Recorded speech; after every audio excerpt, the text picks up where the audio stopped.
BC.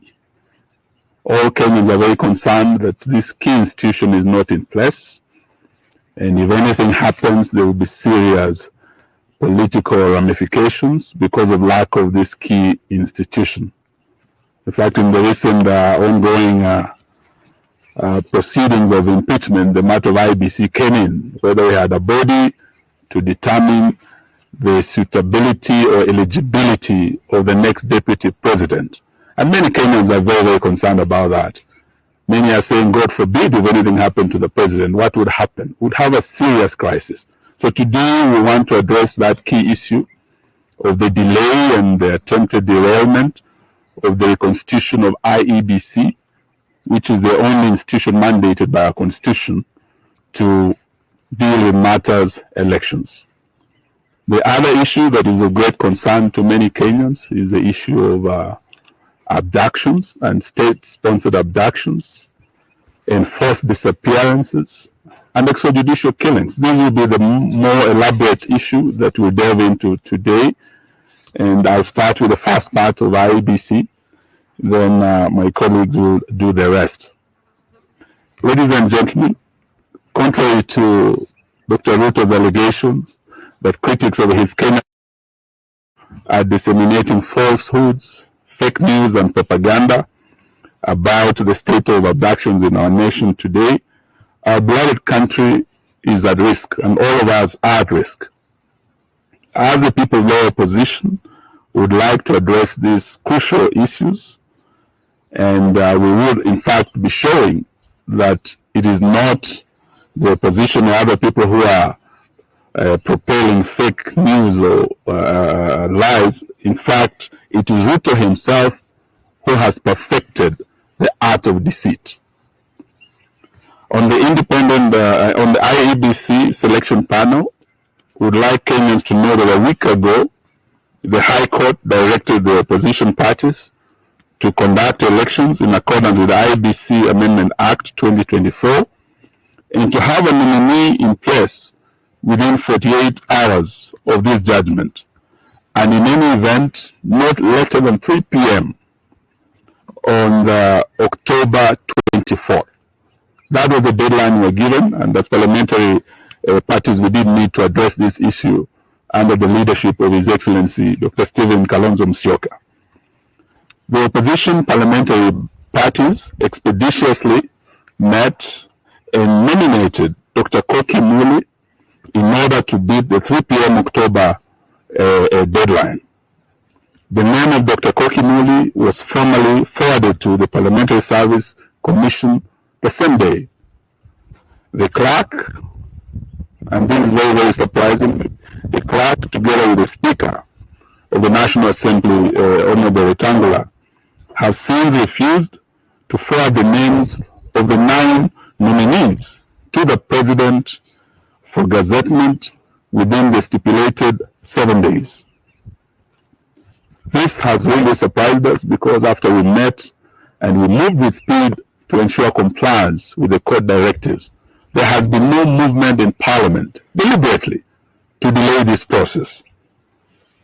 This is meant, we believe, to allow the National Liberty Party nominee, who is, we believe, an agent of the Kenya Kwanza government, to appeal and to further delay this process. So we're here today as the opposition to demand immediate gazettement of the IEBC selection panel, who should move with speed to put in place the new IEBC, and we should stop the shenanigans and sideshows that have caused the delay for all this period, because the delay in having the new IEBC places the future of our democracy at stake. And I think after 2 years of William Ruto's leadership, we can declare today that William Ruto is indeed an existential threat to our democracy. And this interference with this key institution further confirms that. I would like now to invite my brother, Honorable Kioni, to take us to the second part on the abductions. Thank you. Thank you. As indicated by my colleague, the next issue that we would want to address is the issue of police phone spying, state-sponsored abductions, hijackings, and extrajudicial killings. An investigative study by the Nation Media Group exposed what has long been suspected by Kenyans, and that is Kenyan police, in collusion with the telecommunication companies, have illegally and illegally accessed data belonging to Kenyans. This is the most blatant example to date that the Kenya Kwanza government has captured all our state institutions. The Constitution of Kenya Chapter 4, the Bill of Rights, Part 2, and Rights and Fundamental Freedoms, under Article 31 on privacy, specifically states that every Kenyan has the right to privacy, which includes right to have their person, human and property searched. And every person has the right to privacy, which includes the right not to have their person, home or property searched, their possessions seized, information relating to their family or private affairs unnecessarily required or refused, or the privacy of their communication infringed. Further, the Data Protection Act of 2019 gives effect to Article 31C and D of the Constitution and provides for the protection of personal data by requiring organizations to obtain consent from individuals before collecting, using, or disclosing their personal information. It also gives individuals the right to access, correct, and delete their personal information. The law applies to data controllers, data processors, including government agencies, internet service providers, and even the supermarkets. Despite constitutional protections, that these illegally obtained records have been used to track down, harass, threaten, abduct, and support extrajudicial killings of Kenyans seem to be anti-Kenya Kwanza regime and its leaders. We condemn all telecommunication companies, including Safaricom, Airtel, and Telecom Kenya, as well as any mobile network operators, for illegally providing location records and data to security agents. Please be aware that you too will be held criminally culpable and responsible for the harassment of Kenyans and the abductions and the extrajudicial killings. I will now invite our leader, our official opposition leader, and the leader of the People's Opposition. How far have you gone up to here? Fellow Kenyans. Fellow Kenyans, the significant increase in arbitrary arrests, enforced disappearances, torture, and extrajudicial killings should be deeply of concern not only to law-abiding Kenyans, but also the international community and our development partners. If it was not clear before, the release of the investigative report, the lifting of the fog, or lawyers say lifting the veil, reveals the Kenya Police Service motto of utumishi kwa wote, quote unquote, or service to all, quote unquote, has been substituted by utumishi kwa Kenya Kwanza, quote unquote. Since June, the Kenya National Commission on Human Rights and the Police Reforms Working Group have reported 23 murders, 34 forcibly vanished individuals, and 164 arrests, including those of Bob Njagi, Aslam Longton, and Jamil Longton, who were kidnapped in Kitengela and released after 1 month. Denzel Omondi, a JKU art student, was among the demonstrators who stormed the parliament on June 25th was abducted 2 days later. 9 days later, his tortured body was discovered floating in a Georgia quarry. John Juguna Kuria, a civic educationist based in West Pokot, was reported missing for 12 days before his mangled body was discovered discarded. Over the past 3 days, Maverick Aoko and Boniface Mwangi have been kidnapped from their houses. After being freed, Mwangi was accused of inciting others. It's still not clear where Ms. Aoko is. The most alarming is that public mortuaries in Thika and Nairobi are requesting court orders to dispose 201 unclaimed dead bodies that the police have dropped off in the past year.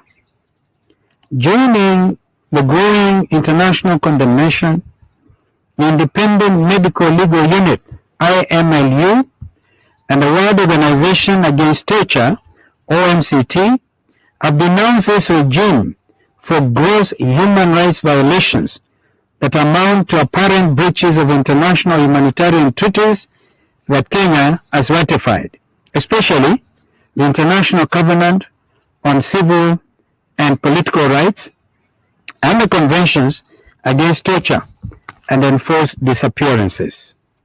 As the opposition, we demand that the security services from the National Intelligence Service, NIS, under the leadership of Nordin, the Directorate of Criminal Investigations, and the DCI, led by Mohammed Amin, the Anti-Terrorism Police Unit, ATPU, under the leadership of Sid Kiprotich, the Serious Crimes Unit, led by Michael Sang, Joseph Boynet, the Deputy National Security Advisor, State House, and the Crime Research Intelligence Unit, CRIB, led by John Onyango, ought to be held accountable for their violations of Kenyans' rights and made criminally responsible.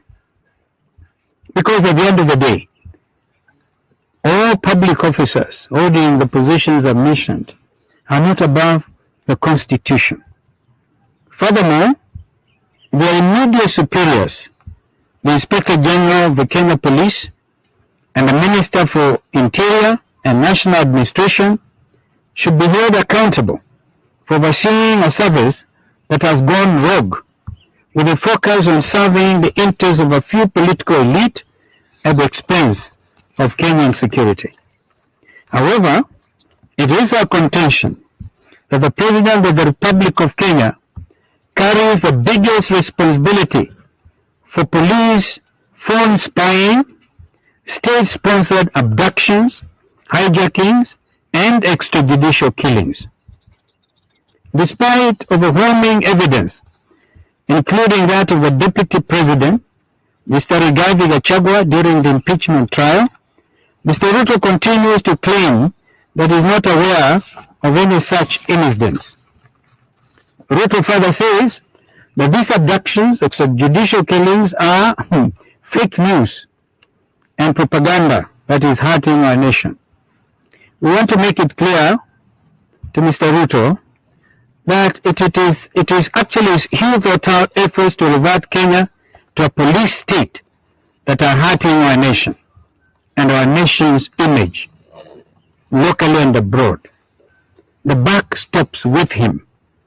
Mr. Ruto should resign with immediate effect for violating his oath of office to be faithful and bear true allegiance to the public, to the Republic of Kenya, and that he would obey, preserve, and protect this Constitution of Kenya. That was the oath of office.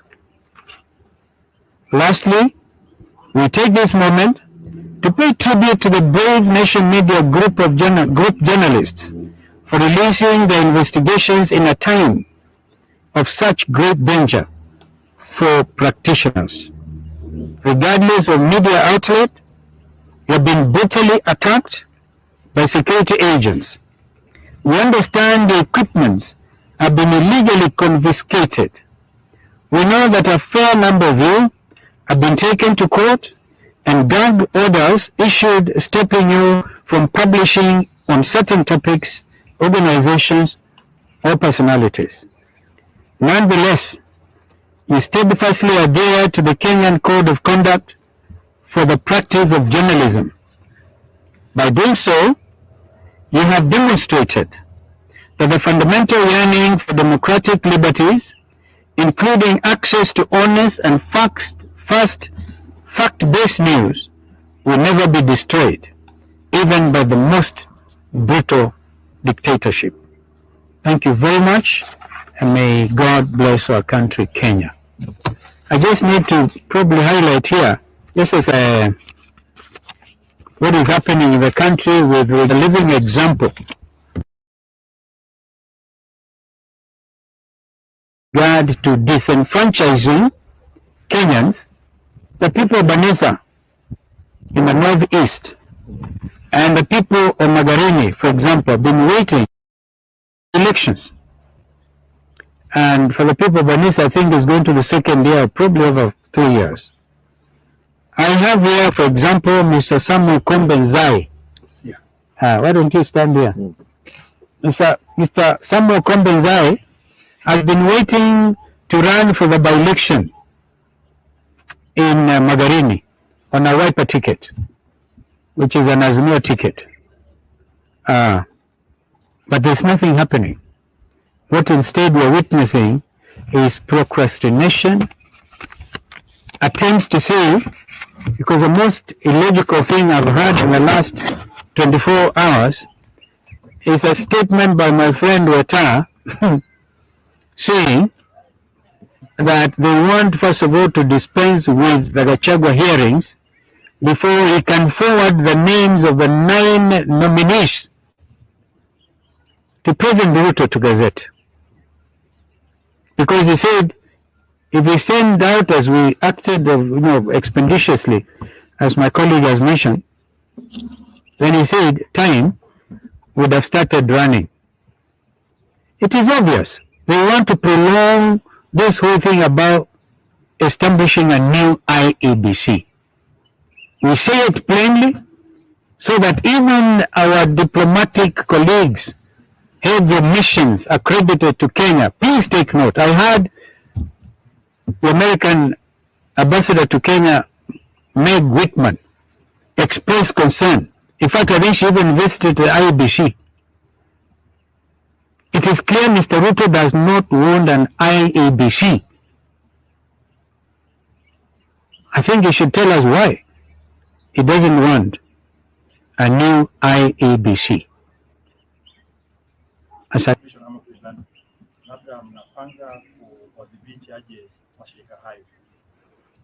Wenyewe wajidhibiti, sababu usipojidhibiti basi itakuwa ngumu sana. Nakushukuru kwa swali lako. Kwa jumla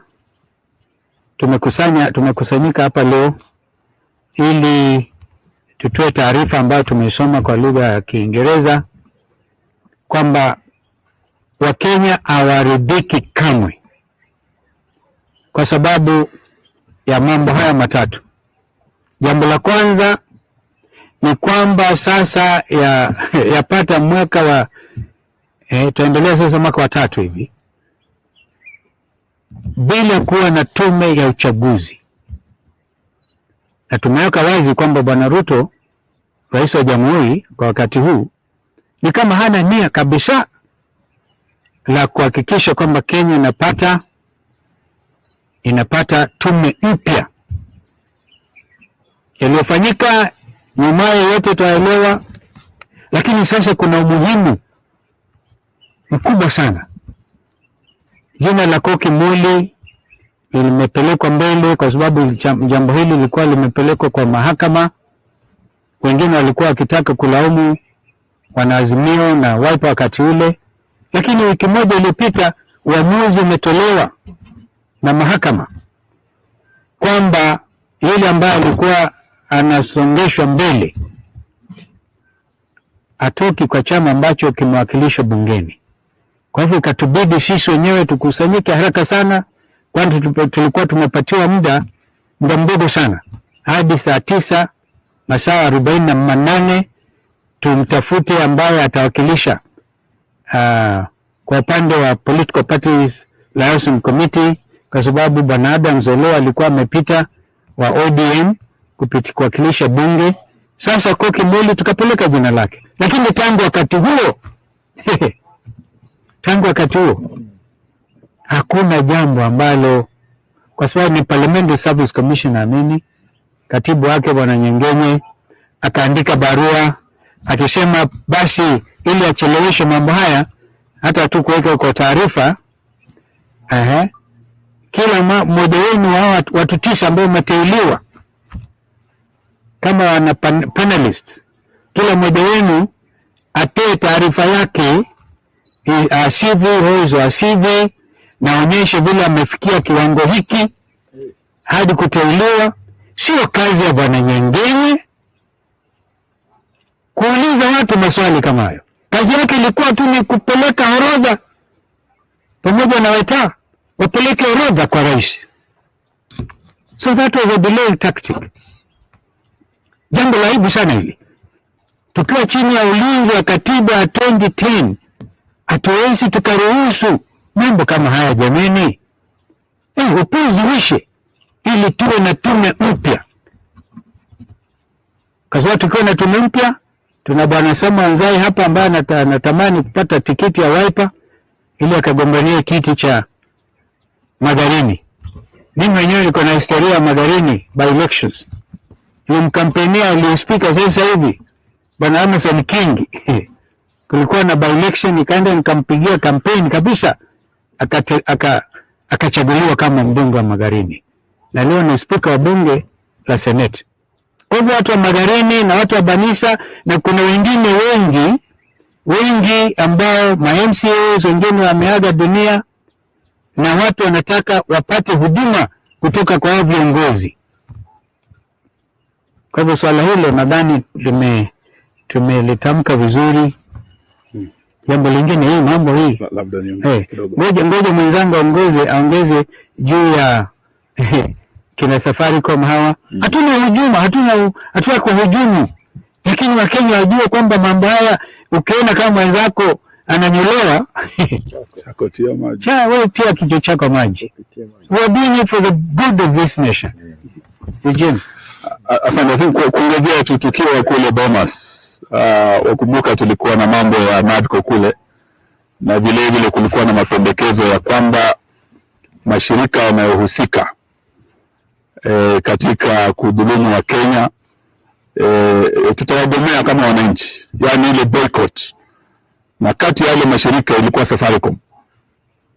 Pia kulikuwa na benki ya KCB, wakati kumekuwa na kashfa ya mafuta ile edible oils, bilioni 16 zimechukuliwa na marafiki wa Ruto kupitia KNTC, kupitia KCB.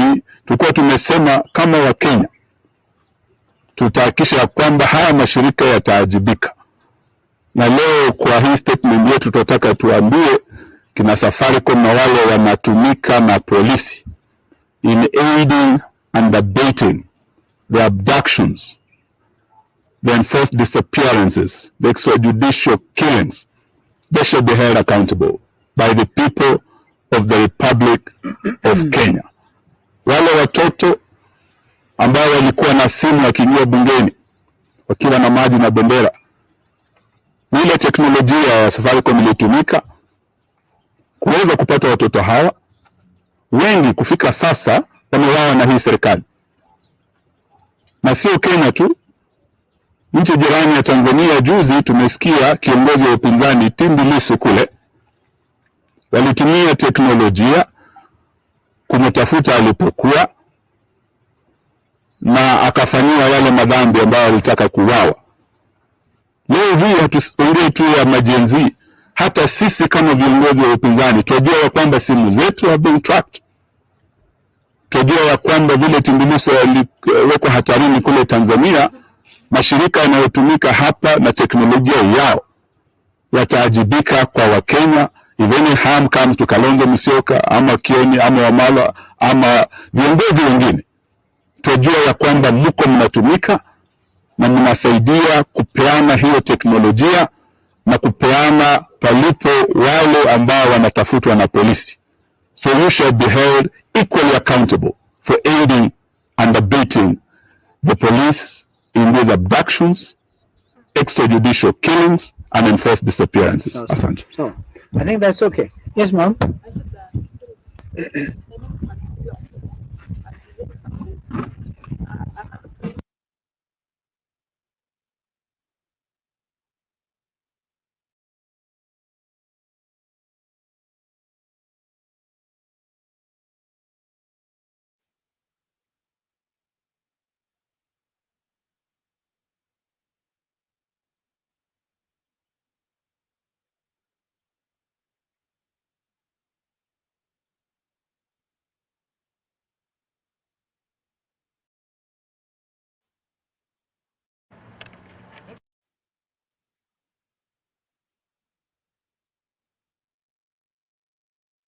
We must remind ourselves that this is it's a lawful situation under Article 37. The right to demonstrate, to picket. The Gen Zs did us proud. We keep on repeating. And you may think that they are probably done over with. Perhaps it could be it could be the thing before the storm. It's calm before the storm.